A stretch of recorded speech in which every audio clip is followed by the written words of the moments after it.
Le bac aujourd'hui, qu'est-ce qu'il signifie? Est-ce qu'il a encore la même valeur qu'auparavant? C'est une question que se posent beaucoup d'internautes. Bien sûr, je comprends cette question.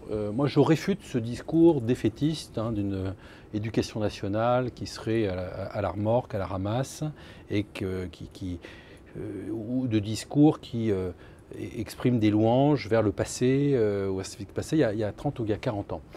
Faut bien expliquer aux internautes.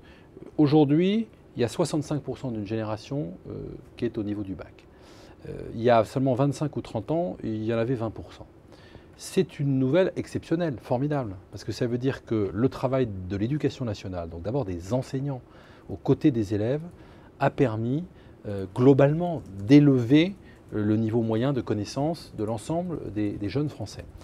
Ensuite, est-ce que le bac vaut encore quelque chose? Mais si le bac ne valait rien, on ne continuerait pas à le demander systématiquement pour toutes les inscriptions dans les études supérieures. Et puis surtout, les entreprises ne le demanderaient pas comme diplôme pour sélectionner des candidats. Donc je crois que ce n'est pas un bon débat. Nous avons aujourd'hui des défis importants à l'éducation nationale, qui sont la capacité que nous devons avoir à éviter qu'il y ait trop de jeunes encore qui quittent le système éducatif sans rien, sans diplôme. Le problème est moins le niveau du bac que ceux qui n'ont pas le bac et qui quittent le système éducatif sans rien. Moi, je suis favorable. Il faut une éducation nationale de l'excellence, c'est-à-dire qui permette aux meilleurs, sur la base de leur mérite, d'accéder à l'excellence, à condition de diversifier les voies d'accès à l'excellence. Il n'y a pas une voie unique. Et puis en même temps, il faut s'occuper de ceux qui ont des difficultés, il faut le dire, et qui aujourd'hui sont trop nombreux à quitter le système éducatif sans rien.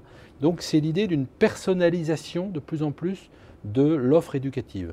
Donc, il y a un cadre national, mais il faut être capable de s'adapter à la diversité des élèves. Donc la réponse que vous faites à ces gens qui s'inquiètent de la dévalorisation du bac, c'est qu'on va le remplacer par une personnalisation des parcours. Non, alors, oui, on va travailler vers une personnalisation des parcours, oui, et ma réponse est claire. Moi, je n'ai pas le sentiment qu'il y a une dévalorisation du baccalauréat aujourd'hui.